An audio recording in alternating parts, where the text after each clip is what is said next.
Good morning competitors. आज हम लोग क्लास 9 एनसीईआरटी ज्योग्राफी का सेकेंड चैप्टर का द नॉर्दर्न प्लेन टॉपिक पढ़ेंगे। तो देखिए, the northern plain has been found by the interplay of the three major river system namely Indus, Ganga and Brahmaputra along with their tributaries.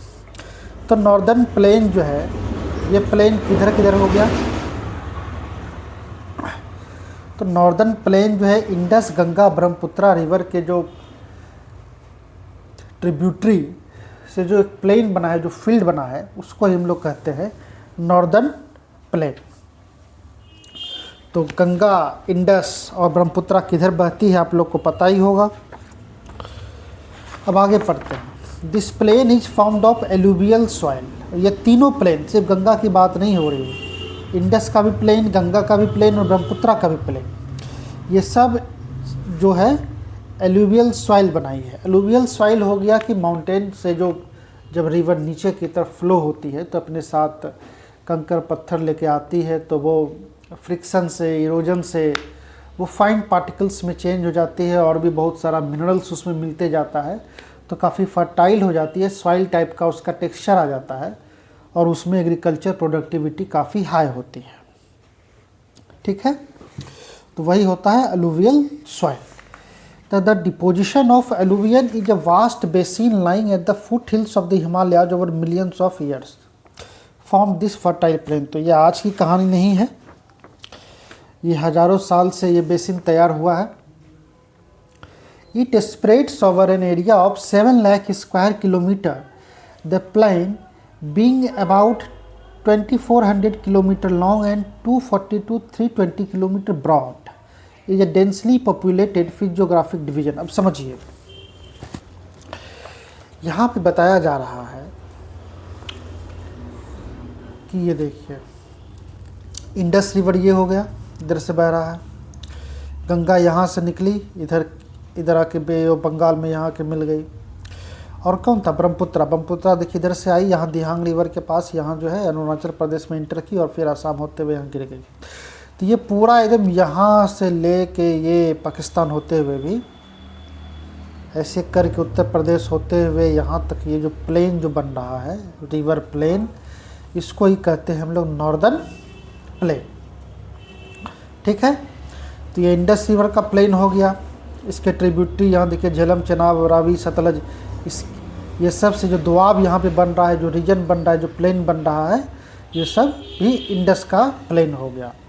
ठीक है, और इधर यहाँ से गंगा देखिए, यहाँ से गंगा निकली, तो ये यहाँ से लेके यहाँ घग्गड़ यहाँ पे आती है, तो यहाँ से लेके ये तीस्ता रिवर तक ये गंगा प्लेन हो गई। क्या हो गई? गंगा प्लेन। और इधर जो ये हो गया ब्रह्मपुत्रा रिवर के दोनों साइड, ये हो गया ब्रह्मपुत्रा प्लेन। ठीक है, तो इसी का बताया जा रहा है कि ये टोटल एरिया, इस प्लेन का टोटल एरिया अगर कैलकुलेट किया जाए तो वो कितना है? इतना है 2400 किलोमीटर। ठीक है, सॉरी 7 लाख स्क्वायर किलोमीटर। कितना है एरिया? ये टोटल एरिया, सॉरी ये टोटल एरिया जो है ये 7 लाख किलोमीटर है। ठीक है, अब उसके बाद कह रहा है कि ये लेंथ कितना है, मतलब अब ये देखिए नॉर्दर्न प्लेन यहाँ से लेके यहाँ तक है, तो ये नॉर्दर्न प्लेन का लेंथ कितना है? तो 2400 किलोमीटर, 2400 किलोमीटर इस नॉर्दर्न प्लेन का लेंथ है। और इसका विड्थ, अब लेंथ है तो ब्रेथ भी होगा, मतलब प्लेन है तो यहाँ ये जो रिवर है इसके लेफ़्ट राइट दोनों साइड फैला हुआ रहता है, तो इसका यहाँ से लेके यहाँ तक का ये विड्थ कितना है? तो 240 से 320 किलोमीटर तक का है। कहीं पे कम है, कहीं पे ज़्यादा है, लेकिन एक रेंज यही है, 240 से 320 किलोमीटर ये जो है प्लेन चौड़ा है, यहाँ से लेकर के यहाँ तक। बात को समझ गए? और यहाँ पे देखिए एक चीज़ और क्या लिखा हुआ है, ये डेंसली पॉपुलेटेड फिजियोग्राफिक डिवीज़न।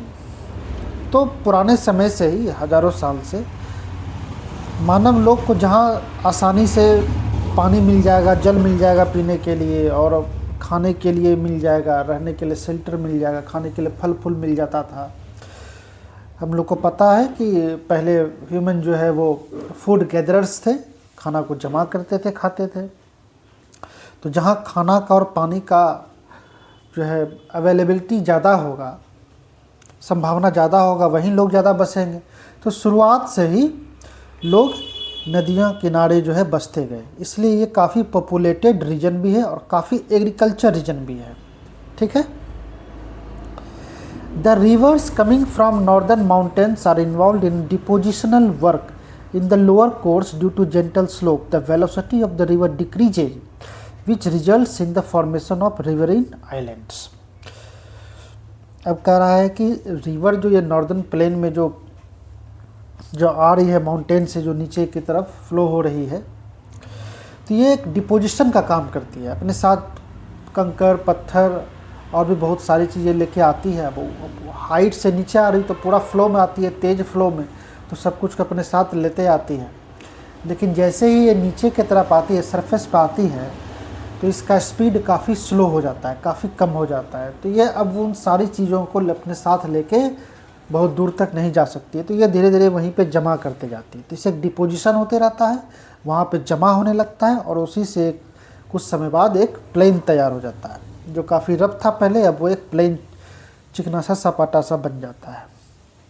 ठीक है। और क्या होता है कि मान लीजिए कि रिवर फ्लो हो रही है, ठीक है, मान लीजिए कि ये रिवर यहाँ से फ्लो हो रही है, अपने साथ ये सेडिमेंट जो है ला रही है, डिपोजिशन ला रही है, डिपोजिशन कर रही है। अब यहाँ पे मान लीजिए कोई चीज़ बार बार आ रही है, बार बार, तो यहाँ पे तो जमा होते गया, तो जमा होते गया तो ये एरिया क्या हो गया, ये रीजन क्या हो गया, थोड़ा हाई हो गया, थोड़ा ऊंचा हो गया। तो अब नदी क्या करेगी, अच्छा ठीक है ये ऊंचा हो गया, अब तो इधर से जाने के बजाय वो क्या कर रास्ता अपना चेंज कर लेगी, थोड़ा इधर से चली जाएगी।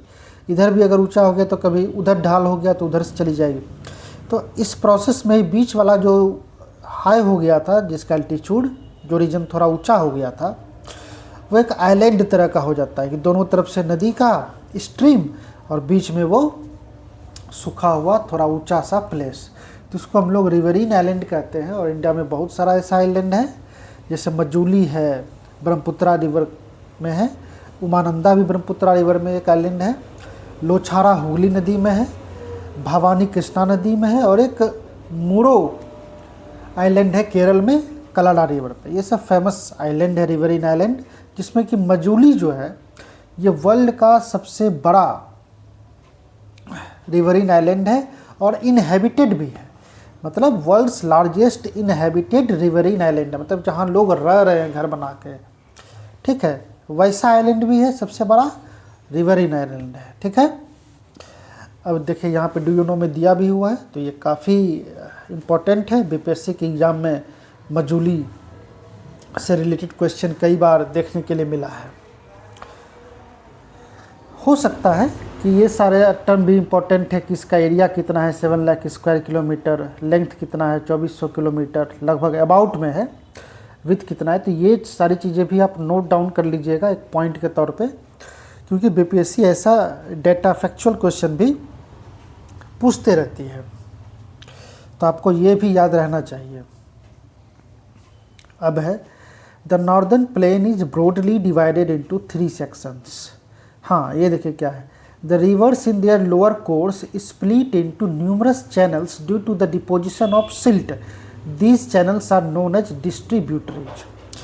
अब होता क्या, वो जो गाद जो जमा होते जा रहा है, ठीक है, जो डिपोजिशन होते रहता है, जो आइलैंड बन जाता है, तो और भी अब जो बहुत ज़्यादा ऊंचा हो गया वो तो आइलैंड बन गया, लेकिन कहीं कहीं थोड़ा ऊंचा है, कहीं कम ऊंचा है, तो इस तरह से बहुत सारा उससे स्ट्रीम जो है बन जाता है उसमें। मतलब मान लीजिए कि कोई नदी, ये देखिए इस तरह से आ रही है, ठीक है, लेकिन कहीं कुछ बीच में ऊंचा पचप मिल गया, तो इस तरह से स्ट्रीम देखिए अलग अलग 4 स्ट्रीम हो गए और ये ऐसे जाने लगती है। तो एक रिवर से जब 2-3 स्ट्रीम बन जाती है तो उसको कहते हैं डिस्ट्रीब्यूटरी। और अगर वही 2-3 स्ट्रीम आगे जाके अगर कहीं पे मिल जाती है एक ही नदी में, तो उसको कहते हैं ट्रीब्यूटरी। तो ये डिफरेंस आप याद रखिएगा, कंफ्यूज नहीं होना है। अब हम लोग पढ़ रहे हैं the northern plain is broadly divided into 3 section. अब इस नॉर्दर्न प्लेन को भी 3 सेक्शन में डिवाइड किया गया है। पहला सेक्शन क्या है, the western part of the northern plain is referred to as the Punjab plains found by Indus and its tributaries the the larger part of this plain lies in Pakistan, the Indus and its tributary Jhelum, Chenab, Ravi, Beas and Sutlej originate in the Himalayas. This section of the plain is dominated by the doabs. तो 3 part में divide किया गया है northern plain को। तो सबसे पहला part है पंजाब प्लेन्स, ठीक है, और ये सबसे वेस्टर्न पार्ट है नॉर्दर्न प्लेन का। तो ये नॉर्दर्न प्लेन है, तो इसका वेस्टर्न पार्ट इस साइड हो गया, वेस्ट इधर है। और कहाँ से कहाँ, इंडस और कहाँ की ट्रिब्यूटरीज के आसपास जो प्लेन है वो सब हो गया, उसको पंजाब प्लेन कहते हैं, फर्स्ट डिवीज़न, ठीक है। तो ये देखिए इंडस है, और यहाँ पे इसका झेलम, चिनाब, रावी, सतलज ये सब है। तो ये पूरा यहाँ से लेके यहाँ तक जो आप रीजन देख रहे हैं हिमाचल प्रदेश तक, जम्मू कश्मीर से, तो इसको कहते हैं पंजाब प्लेन्स। कौन सा प्लेन कहते हैं, ये हो गया आपका पंजाब प्लेन्स, ठीक है। अब हम लोग इधर चलेंगे। अब यहाँ पे एक बात और लिखी गई, this section of the plain is dominated by the doabs. Doab का मतलब क्या होता है, तो doab is a made up of 2 words, do meaning two and ab meaning water. Similarly Punjab is also made of 2 words, panj means 5 and ab means water up. ये तो पता ही होगा पंजाब नाम क्यों पड़ा है, क्योंकि 5 रिवर उस होकर बहती थी, इसलिए उसका नाम पंजाब पड़ा। अब मोस्टली जो है वो पाकिस्तान की ओर ये सेक्शन चला गया है, तो पहले नहीं, तो पहले ये पूरा जो है इंडिया में ही था, तो इसलिए इसका नाम पंजाब था, क्योंकि 5 नदी से बना था। दोआब मतलब 2 नदी के बीच का जो रीजन होता है उसको दोआब कहते हैं। तो इधर देख लीजिए कितना सारा दोआब है। झेलम चिनाब का दोआब है, यहाँ इंडस झेलम का अलग दोआब है, फिर चिनाब रावी के बीच एक दोआब है, फिर रवि सतलज के बीच दोआब है। तो दोआब ही दोआब है, तो डोमिनेटेड एरिया है दोआब का ये, ठीक है। अब हम लोग इधर आ रहे हैं, जैसे ही उत्तराखंड आए कि गंगा नदी गंगोत्री से निकल के बहने लगी। तो अब गंगा नदी यहाँ से जो है गग्गड़, यहाँ से ये तिस्ता तक, ये कहलाएगी गंगा प्लेन। तिस्ता रिवर यहाँ देखिए सिक्किम से होते हुए ये बंगाल में यहाँ पे आके ये देखिए ये तिस्ता रिवर आपको दिखाई दे रही होगी, ये यहाँ गंगा से मिल जाती है बांग्लादेश में, ठीक है। तो यहाँ से लेके उत्तराखंड से लेके यहाँ सिक्किम बंगाल तक आप जो है गंगा प्लेन जानेंगे। कौन सा प्लेन कहते हैं, गंगा प्लेन। तो किस किस स्टेट में ये प्लेन हो गया, हरियाणा में हो गया, दिल्ली में हो गया, यूपी में हो गया, बिहार में हो गया, झारखंड में भी थोड़ा सा हो गया, और वेस्ट बंगाल के में भी थोड़ा सा हो गया, ठीक है। तो ये हो गया आपका गंगा प्लेन। और फिर इधर गंगा के बाद ये तिस्ता रिवर के बाद इधर जो है ये ब्रह्मपुत्रा के साइड देख लीजिए, पूरा आसाम जो है ये कौन सा प्लेन हो गया, ये ब्रह्मपुत्रा प्लेन हो गया, ठीक है। तो 3 डिवीजन आप जान गए, एक यहाँ से यहाँ पंजाब प्लेन, फिर यहाँ से लेके यहाँ तक बंगाल तक आपका हो गया गंगा प्लेन, और फिर ये पूरा आसाम जो है ये हो गया ब्रह्मपुत्रा प्लेन, क्योंकि ये ब्रह्मपुत्रा रिवर के प्लेन पे लोकेटेड है। The northern plains are generally described as flat and land with no variations in its relief. अब एक बात हम लोग यहाँ पे नोट डाउन कर लेंगे कि ये प्लेन जो है आपका नॉर्दर्न प्लेन का कहाँ से कहाँ तक है, ये आपको यहाँ अच्छे से याद कर लेना है नोट डाउन करके, क्योंकि अगर बीपीएससी ये पूछ सकती है कि कुमाऊं हिमालय किस 2 नदी के बीच है, तो बीपीएससी ये भी पूछ सकती है कि गंगा प्लेन या फिर ब्रह्मपुत्रा प्लेन या पंजाब प्लेन ही किस 2 नदी के बीच में सिचुएटेड है। तो आपको ये याद रखना है कि इंडस टू सतलज हो गया आपका पंजाब प्लेन, घग्गर टू तिस्ता हो गया गंगा प्लेन, और इधर ब्रह्मपुत्रा पे पूरा आसाम जो है वो हो गया ब्रह्मपुत्रा प्लेन, ठीक है। अब हम लोग पढ़ते हैं। The northern plains are generally described as flat and with no variation its relief. It is not true. These vast plains also have diverse relief features. According to the variations in relief features, the northern plains can be divided into our 4 regions. अब northern plain sure है कि ये flat land होता है, but यहाँ भी इसके भी रिलीफ फीचर में काफ़ी वेरिएशंस है, और उस वेरिएशंस के बेसिस पे ही नॉर्दर्न प्लेन को भी 4 रीजन में डिवाइड किया गया है, ठीक है। तो देखिए, the rivers after descending from the mountains deposit pebbles in a narrow belt of about 8 to 16 km in width, lying parallel to the slopes of Shivaliks. It is known as Bhavar. All the streams disappear in this Bhavar belt.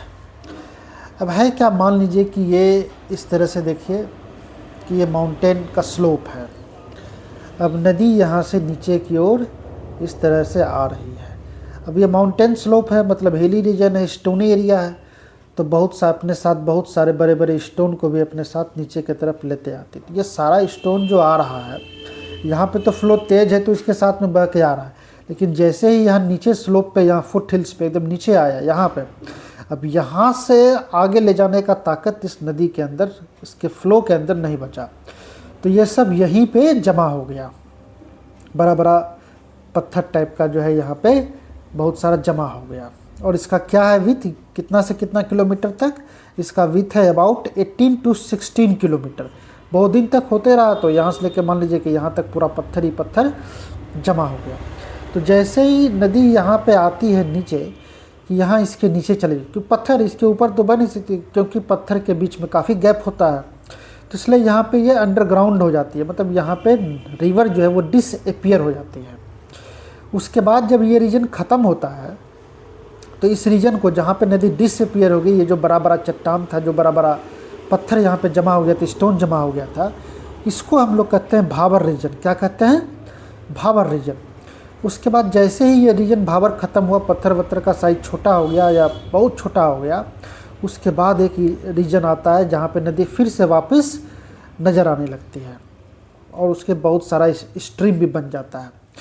और जैसे ही नज़र आती है तो वहाँ पे तो पूरा पानी ही पानी हो गया, तो वहाँ पे पानी का कोई तो कमी रहा नहीं, और वो सॉइल टाइप का टेक्सचर है, तो क्या हो गया कि वो काफ़ी फर्टाइल हो जाता है। इसलिए ऐसे रीजन में हम लोग को काफ़ी ग्रीनरी देखने के लिए मिलेगा, काफ़ी डेंस फॉरेस्ट देखने के लिए मिलेगा।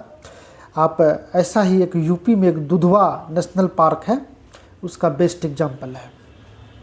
ठीक है, तो ये काफ़ी फर्टाइल होता है तराई रीजन भी। तो समझ गए कि जब रिवर डिसअपीयर जहाँ पे होती है on the foothills of the mountains, उसको कहते हैं भाबर। उसके बाद फिर से जहाँ रीअपीयर होती है उसको कहते हैं हम लोग तराई।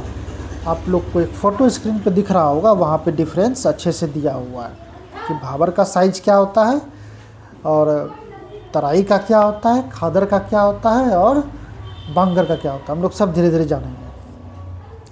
तो south of this belt the streams and rivers re-emerge and create a wet swampy and marshy region known as Terai. तो देखिए, वेट स्वैम्पी मार्सी रीजन, दलदल टाइप का थोड़ा सा रहता है, थोड़ा गीला टाइप का मिट्टी यहाँ पे रहता है, इसको हम लोग तराई कहते हैं। क्योंकि यहाँ पे, क्योंकि यहीं पे जो है नदी ऊपर आती है, तो पूरा सॉइल जो है वो भींगा हुआ रहता है, वेट रहता है, और पूरा जो वाटर का यहाँ पे अवेलेबिलिटी जो बहुत ज़्यादा रहता है, तो यहाँ पे जो है कल्टीवेशन जो है और पेड़ पौधा को भी आसानी से पानी मिल जाता है। तो यहाँ पे काफ़ी डेंस फॉरेस्ट जो है देखने के लिए मिलता है।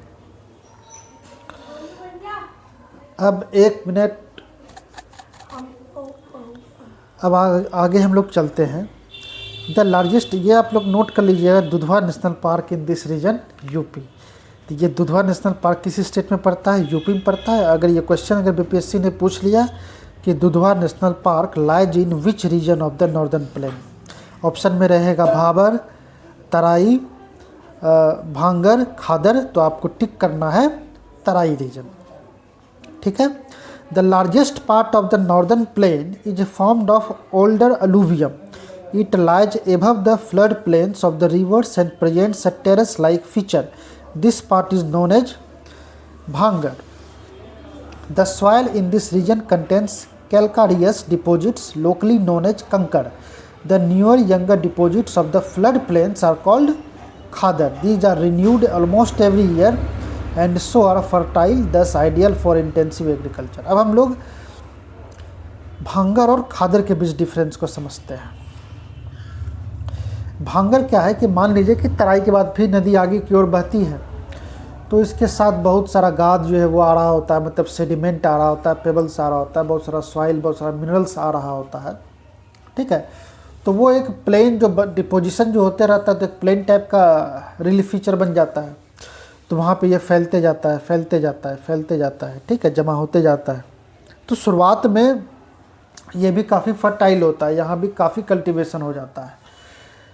अब बराबर सालों सालों तक आ रहा है डिपोजिशन, तो ये एरिया भी क्या हो गया कि थोड़ा सा ऊंचा हो गया, ऊंचा हो गया। अब नदी को फिर से नया रास्ता बनाना पड़ा, चाहे उसे काट के बनाए, चाहे उसके साइड से बनाए, लेफ्ट से, राइट से, कहीं से भी बनाए, ठीक है।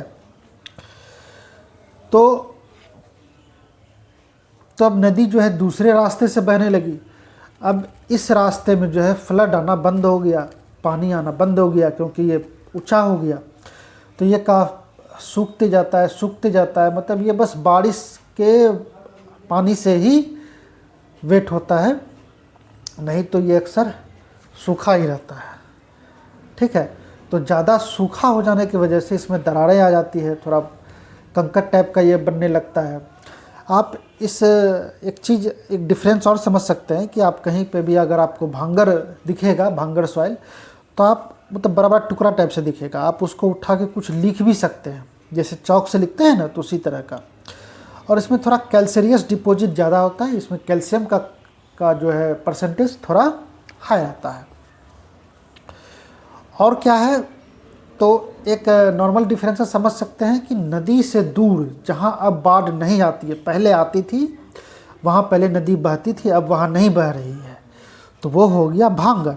और जहाँ नदी अभी बह रही है, अभी बराबर जहाँ बाढ़ आ रही है हर साल, ठीक है, पर ईयर वो एकदम रिन्यू हो जाती है, हर साल वहाँ एक नया गाद आ जाता है, नया सेडिमेंट आ जाता है, तो उसको कहते हैं खादर सॉइल। इसलिए ये काफ़ी फर्टाइल होता है, दो रीजन से। पहला तो कि नया सेडिमेंट आ गया, नया मिनरल्स आ गया। दूसरा कि अभी वहाँ पे नदी बह ही रही है, मतलब बराबर उससे पानी जो है मिल जा रहा है, वहाँ जो भी कल्टीवेशन या प्लांटेशन जो भी है उसको, तो इसलिए काफ़ी प्रोडक्टिव होती है। तो आप समझ गए खादर और बांगर के बीच डिफरेंस।